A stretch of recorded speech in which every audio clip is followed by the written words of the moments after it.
Hey, do you know what time it is? That's right. It's time for Coach Lindy's podcast. The podcast to get you moving. Hi, I'm Lindy Hutchinson, a certified life mastery consultant with the Brave Thinking Institute. As a life coach, I help others transform their life as I have mine. It's not easy, but it is possible, and it most certainly is worth it. Each week, I'll share insights that inform, inspire, and ignite in you your desire to create a life that you love. So let's find out what's going on this week. So welcome to the podcast. It's Coach Lindy, and as always, it's my privilege, honor, and thrill to be with you again. So this week we're doing a profile in positivity, someone who was extraordinary in their life, in their contribution to others. And this is an outstanding lady, and I'm taking my notes from Wikipedia. If you have the video, you will see the picture of our featured person, Bessie Coleman. Bessie Coleman. If you have not heard about her, you will be fascinated. There's all kinds of information. As you know, my favorite is YouTube because most of it's free. But there are books and stories, and she certainly deserves that notoriety. Bessie Coleman. Let's find out about Miss Bessie. She was born on January 26, 1892 in Texas. She was the 10th of 13 children. She was from ethnicity African American and some, this says Cherokee or Choctaw. So she was not advantaged in terms of finances. They were sharecroppers, and at 6 years old, she would walk 4 miles to go to school. Apparently, she was outstanding as a student. She loved to read. She was good at math, and apparently, she could not get enough education. She stayed pretty busy. She had chores and church, and of course her school, and there was always a cotton harvest. Everyone worked together. At age 12, she got a scholarship to go to the Missionary Baptist Church School. When she was 18, by that time she had saved up some money, and she went to the Oklahoma Colored Agriculture and Normal University in Oklahoma. She was there for 1 term, but unfortunately her money ran out, but she was not going to be deterred. She ended up in 1915, she, at the age of 23, moved to Chicago, where some of her older brothers lived, and she worked as a manicurist. She took also a job as a restaurant manager, so this was a woman who had a mission. She was putting her money together. She became fascinated with all of the stories about flying. And this doesn't cover it too much, but there's some very interesting stories about, I guess her brothers would tease her because they knew that she was fascinated with flying, and they had come home. Many had come home from World War I, this being 1915. And they were talking about how Black persons, minorities, as well as women, were flying. And if you pause for a moment, you might remember that the Wright brothers, they established themselves as having invented the flying machine in 1903. So flying wasn't really a well-established thing yet. So as you might imagine, this was very perilous for anybody. And it said that she became just completely enraptured with the thought of flying. And she looked around, of course, did her investigation, and no American flight schools offered anything for women, one, and especially if you were a person of color, forget it. So she used her scruples, as apparently she did her entire life, and she was able to get in touch with Robert S. Abbott, who was the founder and publisher of the Chicago Defender, the local newspaper there in Chicago, and that catered to the Black audience. And he ran a story about her, and she was able to receive sponsorship. So Miss Bessie, in her early 20s, she learned French, where apparently the French were pretty open-minded about flying and everything else, sounds like. She was able to travel, in this case, take a boat over to Paris.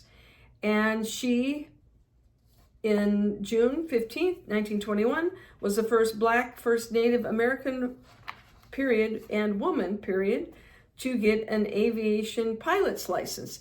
Yay! That's pretty amazing. So she went to another country because she couldn't get it here. She learned their language. She learned how to do it. And apparently she turned into a major rock star. She came back in September 1921. And she did something they called barnstorming, which was very popular at the time. I don't know how many people probably died doing it. One, the planes were rickety. A lot of them were holdovers from World War I. And they would actually go to a farmer and say, hey, can we use your land as a landing strip, and we're going to put on a show. And apparently a lot of farmers liked that because it brought people to their farm, and I'm sure they could sell their wares or animals or whatever it was that they were raising. It was very popular, very competitive, and incredibly dangerous. She became very good at it. She wanted to become even better, and she looked around for advanced lessons, and same thing. No one wanted to teach her because she was a woman, and then she was Black, and it was like, this is not acceptable. And she said, well, I'm going back to France. And guess what? Bessie did it. She sailed back to Europe, back to France, and she spent 2 more months there. She took advanced course in aviation. She spent some time in the Netherlands and became in Germany. This woman, there was nothing going to stop her. She was amazing. She was admired both by Blacks and whites. Her story goes on and on. It's going to be a very long episode, so I'll cut it short. But she was known as the world's greatest woman flyer, which admittedly there weren't that many women flyers, but still she just was apparently by the pictures, she was not a very large woman, but she was truly amazing and a dynamo, and people could not get enough of her. Kind of fast forwarding, she survived a terrible plane crash in California, and that wasn't going to stop her. She ended up spending some time in Florida. A Baptist minister and his wife basically kind of adopted her, treated her like they were, that she was their daughter. And she worked in a beauty shop.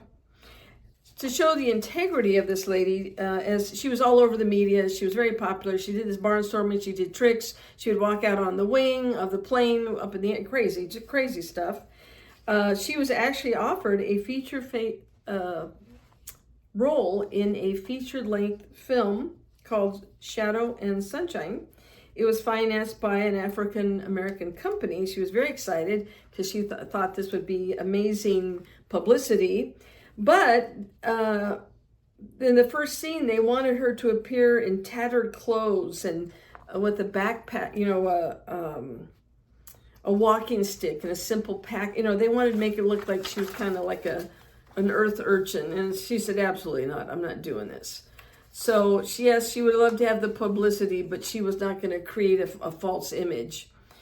So unfortunately, in April 30th, 1926, while she was in Florida, she was able to get in touch with a gentleman who flew a plane. She purchased a plane, and he was going to deadhead the plane to her. Unfortunately, like so many planes, they were poorly maintained. Her family didn't like it. they didn't like what the plane looked, and she said she was going to be okay. She was going to plan on doing a parachute jump the next day. So they went on a ride. This gentleman, William D. Willis, who apparently was Caucasian, and 10 minutes into the flight, as they were flying this plane that was not in very good condition, it started having problems. They went into a nosedive, and it started spinning, and she did not have her harness or seatbelt on, and it threw her out of the plane. And as you might guess, that resulted in her death. She was 34 years old, and the plane unfortunately crashed into the ground, and it caught on fire. Apparently all of the local papers and all the media talked about how the white pilot died. The black publications did bring the audience's awareness to her passing, as they should. And what did I say? She was the ripe old age of 34. So Bessie Coleman, and the thing that she really wanted to do was open a school. She wanted an aviation school so that men, women of all colors could learn the joy of flying. And though she did not accomplish that in her short life, Colonel Powell did it, and he dedicated that school to her. There's a lot of history. This will be a very long, we need an hour and a half to do this. So, Bessie Coleman, a profile, a positivity, someone who did it. They were maybe afraid at times, but she didn't let it stop her. So congratulations to all the Bessie Colemans, and keep living fearless. Our power word for the week is brave. And our train your brain thought for the week is the fearless always live, just as the ones who are fearful never live. And our goofy, hey, that's funny, or at least we're trying to be funny file. Never trust atoms. They make up everything. Ah! Okay, I know. Yes, you can send in jokes so I can have better jokes to use. So keep building a life that you love, because you deserve it. Have a great week, and I will look forward to seeing you again.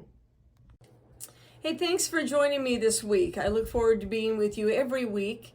And if you'd like to get in touch with me, please email me at coachlindy@lindyhutchinson.com. My name is spelled L-Y-N-D-I, so it's Coach Lindy, L-Y-N-D-I, at Lindy Hutchinson, LYNDIHUTCHINSON.com. I value what your input is, and I'm always open up for suggestions and ideas. If you will like and or subscribe to this podcast, that would be wonderful. I appreciate it. And I enjoy anything that you might want to send in, or if you would like some more information about coaching, send me an email and I will get back with you, and we'll talk about how you can create your best life. Have a good week. We'll see you next time. Thanks. Bye-bye.